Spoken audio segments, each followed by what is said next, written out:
Welcome to the Successful Relationship Coach podcast, where it's all about becoming wildly successful without having to work 24/7. This is about learning to do less, not more. I'm your host, Master Coach Kathy Murray. Hey, everybody. Welcome to the first episode. So happy to be with you. I am excited to be sharing this resource with you if you're a relationship coach. I just can't wait to see you become wildly successful, whatever that means for you. I'm going to be sharing my marriage story today on the first episode because this is where it all began.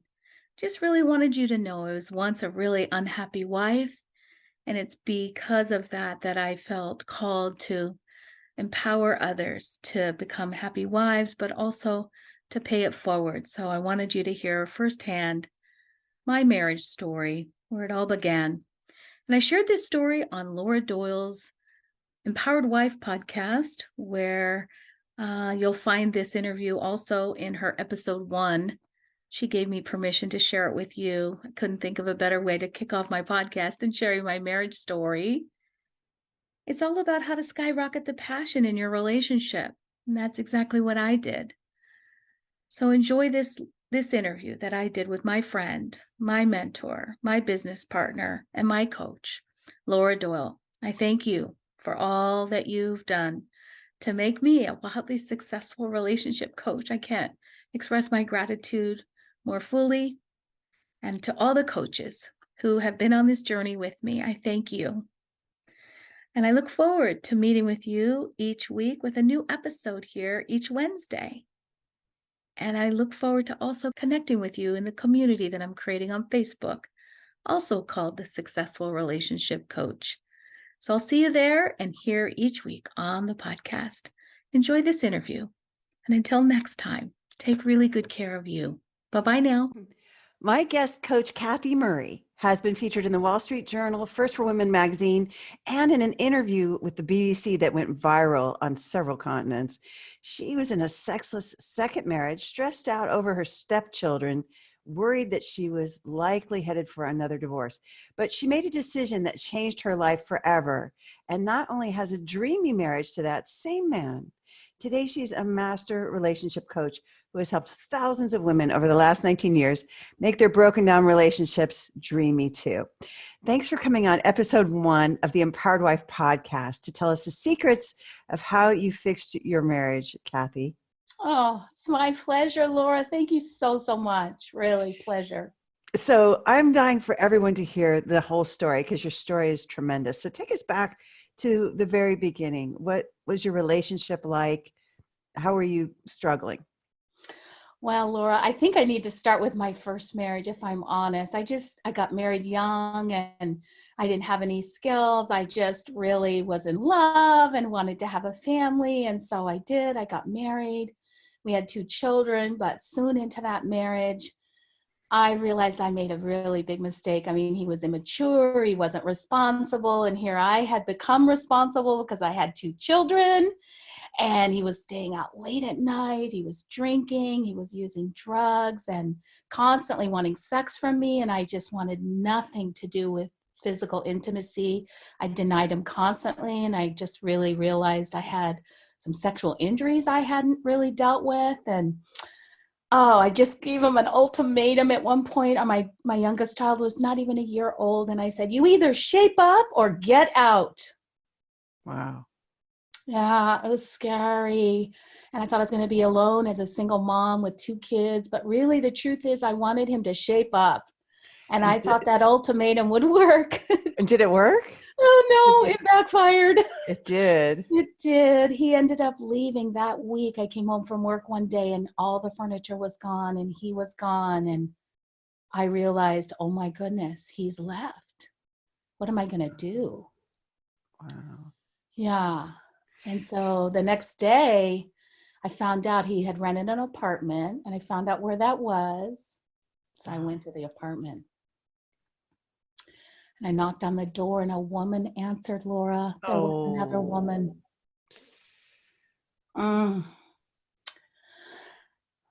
Needless to say, I made a really big scene at that apartment complex. All of a sudden, I wanted my husband. So I went from, you loser pants, get the heck out, grow up or get out, to, oh my gosh, that's my husband.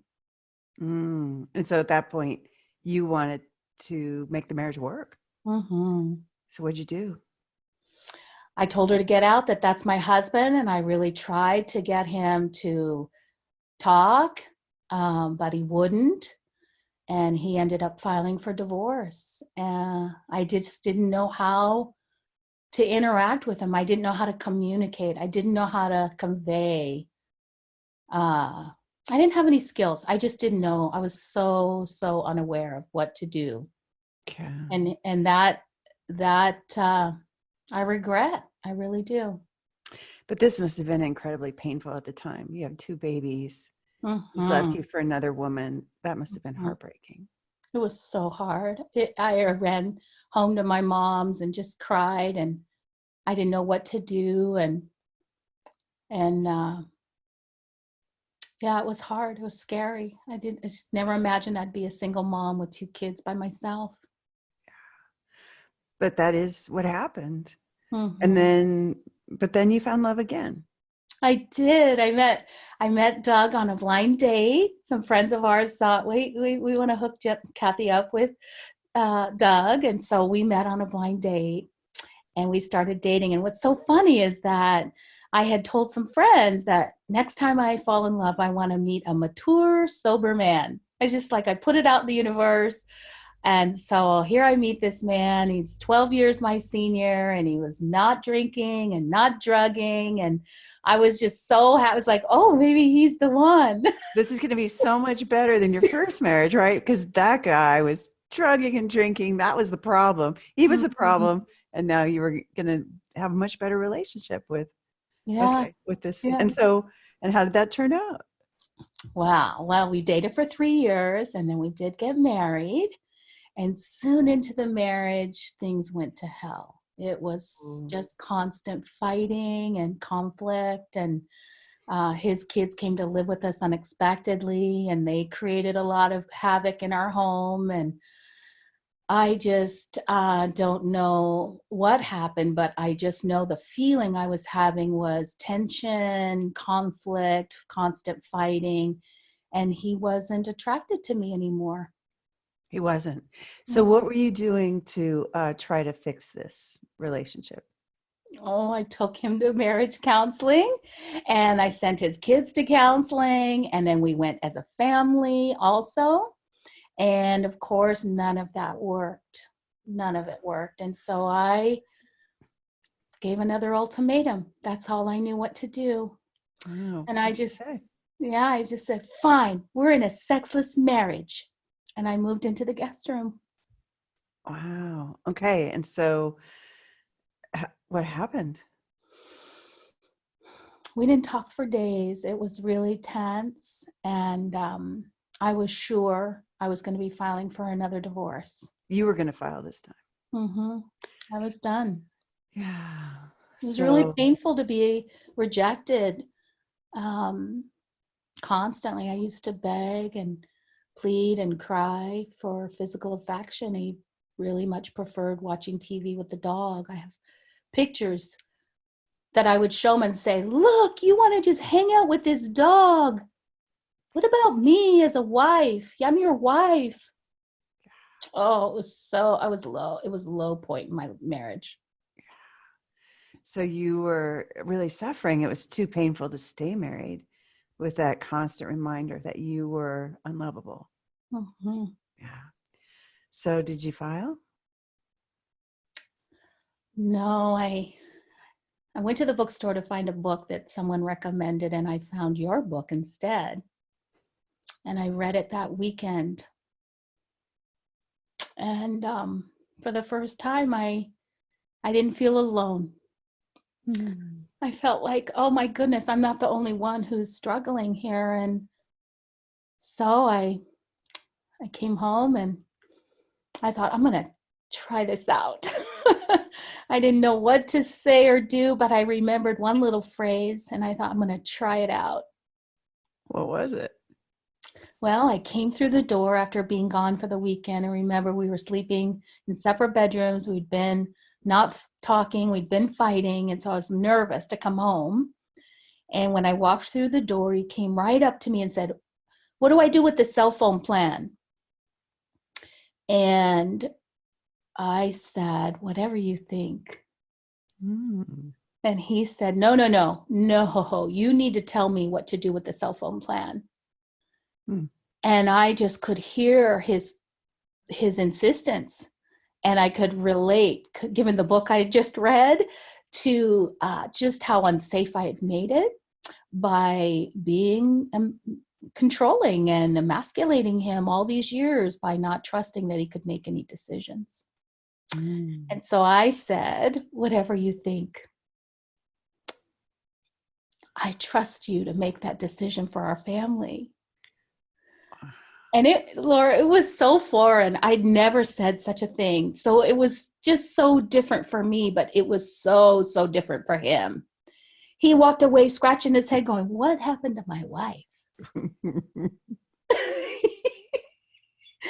And he made that decision. And that night I decided to crawl in bed with him for the first time in 6 months. And he put his hand on my shoulder and he said, "You were so nice today." And the tears just rolled down my face. And I just knew I had to reach out to you and ask you to help me save my marriage. And that's exactly what you did. You did reach out to me. I did. And we met up for coffee, actually, right? We did. I'm And like, that was, please teach me. and so, okay, so I want to go back just for a second to some of the pain points. So you're saying this was so foreign for you and so foreign for him that you would say whatever you think. So, I mean, what kinds of things were going on in your marriage where it sounds like you were making a lot of the decisions? Is that right? Mm-hmm. Oh, Laura, I was a CFO for a private school, so I managed a whole school budget. So therefore, I managed all of our money. I was the breadwinner, and I thought I was more capable of making those decisions. So, yep, there was a time when I bought all the Christmas presents, and I remember him looking at me one time and saying, "What? I don't get to buy any Christmas presents?" I said, "Oh no, I bought them all already and they're all wrapped." And I painted the picture like I did a good favor for our family. But really, I just wanted to make sure everybody got the same amount. There were no favoritisms and he didn't spend too much and he wasn't irresponsible. And remember another time we were going to put tile in our kitchen and we went to the home improvement store to make that tile selection, and I just bulldozed the conversation and completely took over what we were going to buy, the quantity we were going to buy. And here, he's a builder, Laura. And I just thought I was going to be in charge of how much we spent and what we decided. I just looked at his face in front of that woman. It didn't matter to me that it was like white. I was going to get my way no matter what. Yeah. Yeah. And so, and then you had this epiphany that maybe you had something to do with him wanting to snuggle with the dog and not so much with you. I And saw it, yeah, when I read your book, The Surrendered Wife. I saw my life. In fact, I thought, "Oh my gosh, does this woman have a camera in my house?" I thought you wrote the book about me. I mean, I think it's why I felt so connected to you, and I so appreciated your courage to tell the truth, because here's the thing.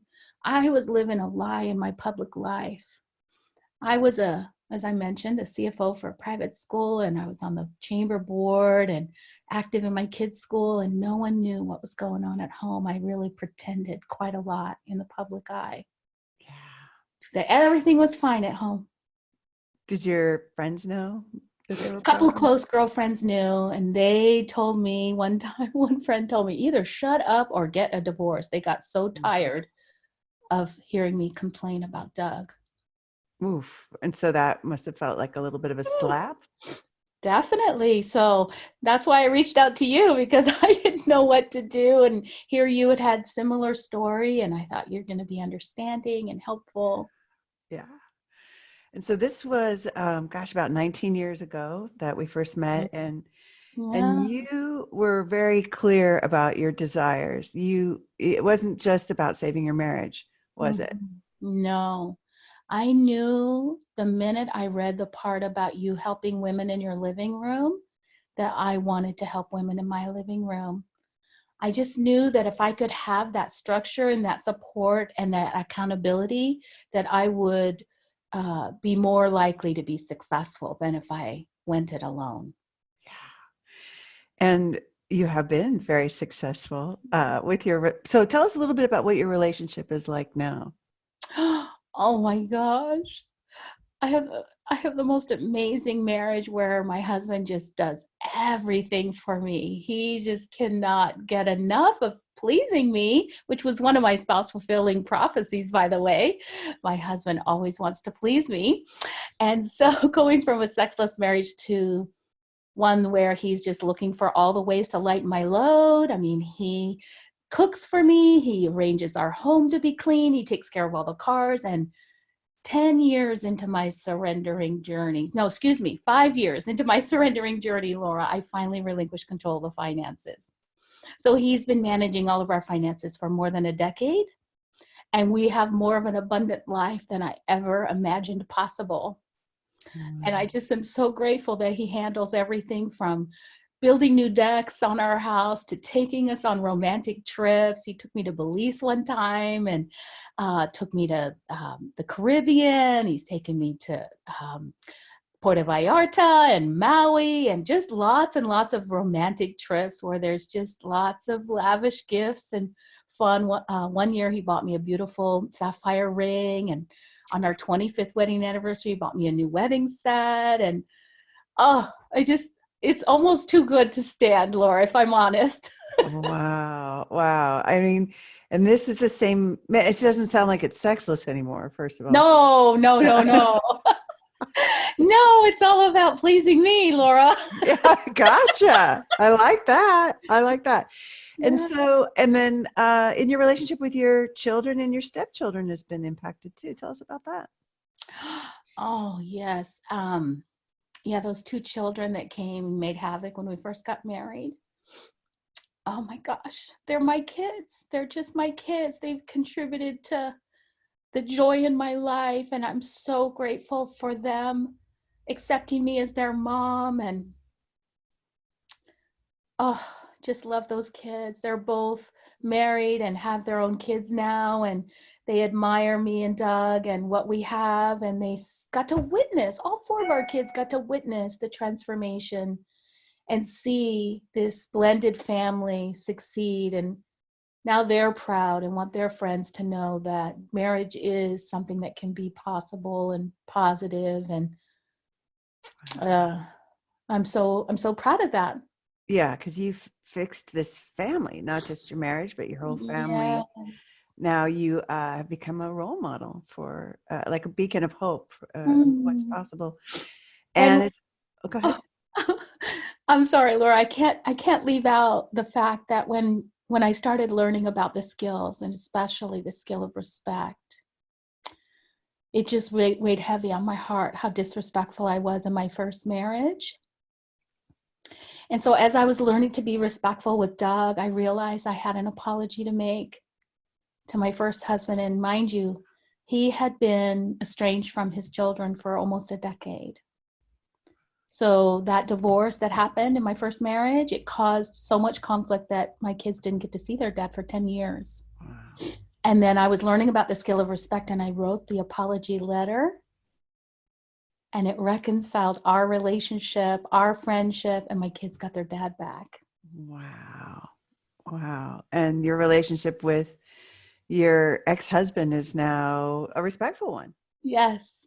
And that's a kind of amazing thing. So both of your families are healed just Yeah. from you taking this single-handedly. You've healed both of those families. And Mm-hmm. now it's gone way beyond your family, hasn't it? Yes, I Yeah. did. I I did ask you to teach me how to have that circle in my living room, and I'm so grateful that you said yes to a few of us there in 2002, I think it was. And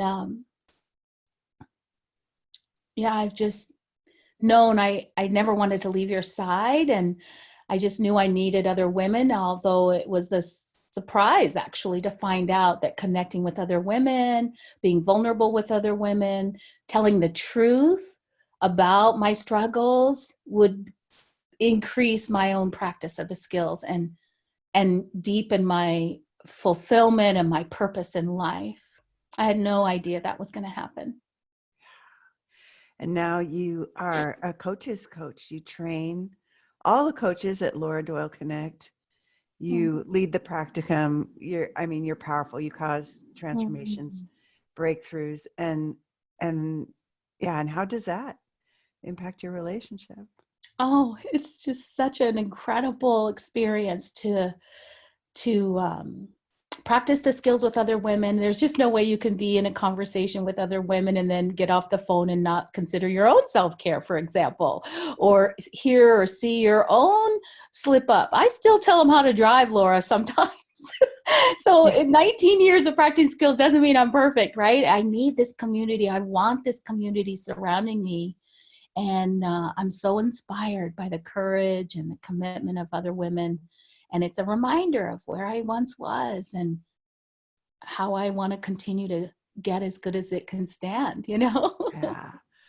So, and when you think about that woman who was knocking on the apartment door and found the other woman and was Mm, causing the scene and saying, "That's my husband," after you'd made the ultimatum, mm. what would you want to say to her now? What do you know now that you'd want to say to her? Oh, take a nap, honey. Right? I just didn't have any self-care. I didn't have any dignity. I didn't know what being a dignified woman or wife was, or I didn't know what staying on my paper was. I didn't even know what I wanted, Laura. I only focused on what I didn't want. I had no idea what a desire was. And now it's like I write my desires list every day because they've all come true with this work, with these skills. So I would just say, um, be gentle with yourself and know there's a possibility for you to turn it all around if you really want to. And it just takes a courage and vulnerability and a commitment. And if you can get a guide and these skills, a coach, you too can create all you want and more. Yeah. And this is incredibly personal stories, difficult stories to talk Mhm. about. Why Mhm. why are you why are you willing to talk about these stories? I think I hid out for so long and didn't tell the truth for so long that it became painful. And I was an accountant for 25 years, and just it just didn't serve me to hide out behind that Excel spreadsheet on my computer. And your courage to tell your story inspired me, Laura. And I just thought if I could make the difference for one woman, it would be worth telling my story and coming out of hiding. And so I'm grateful for those opportunities you mentioned earlier about the Wall Street Journal or the BBC or some blogs I've written on your website. And I just find that the women I get to talk to on the phone and connect with, the more I can share that I'm just like them and they find courage in my story, the more we can make a dent in ending world divorce and change families one at a time. Beautiful, Kathy. What's a tip for a woman who's listening and she's in one of the situations you've been in, a sexless marriage or a guy who's drinking and drugging or, Mm. alone with those two babies. What's your tip for her? Choose your faith over your fear. I just found that my mindset was so much part of the problem is that I just constantly looked at what was wrong what I didn't want. And there's just a whole other side of the equation that is one that propels new actions that create different results. And so the tip would be to be willing and open-minded, perhaps experiment. Be willing to experiment. Give it 90 days. Practice the skills for 90 days and see what happens. And what if a woman said, well, these just aren't working. The skills are not working for me. They don't work on my Yeah. husband. You know, in my experience, I've just never seen the skills not work when they're practiced. And so for me, it's probable that there's a blind spot there. And all you need is a guide and a coach to stand for your marriage and you. I mean, what would it be like to have you, Laura Doyle, in your life? I don't know how I could have what I have today, Laura, if it wasn't for you standing by me and by my marriage for 19 years. So I just say, get a coach. There's nothing like having a coach standing for your marriage. And now you are that woman that stands for all these other thousands of marriages now. Yes. And there's like no giving up, like not on Kathy Murray's watch. Are you going to have anything less than a shiny, vibrant, amazing relationship? And you sure have a lot of fans now because of your work. And you run the entire company, right? You run all of Laura Doyle Connect in addition to causing all these transformations. And what I get from listening to you is that there's a moral obligation. It's kind of beyond passion, that you don't want to live in a world where women don't know, don't get the information, don't get the support, don't get the help that they need to have the kind of marriage that you have today. It's so true. I'm on a mission to get this in the school system. It's true, Laura. Thank you so much. I'm just honored that I get to talk to women on our campus every day and empower coaches and train coaches. It's true. And even fielding brand new women who find you because of your beautiful books or your blogs, which will now be your podcast, which I'm so excited about to reach even more women. But I'm excited for them because I can see what's going to unfold for them. And I just don't want another woman to suffer any longer than she needs to. And so, yes, I'm on a mission right alongside you, Laura, for the skills to get in the hands of every woman. Well, your passion is very evident, so inspiring, Kathy. Thank you so much for sharing so authentically. It's clear you're a real woman. You really do exist. You really did have these challenges, these breakdowns, and you really did find a solution for yourself that is a beacon of hope for everyone. Oh, thank you so much, Laura. Yeah, thank you. Thanks for listening to the Successful Relationship Coach podcast, where unscripted heart and wisdom are shared each week. Go to successfulrelationshipcoach.com and get your free Successful Relationship Coach roadmap today.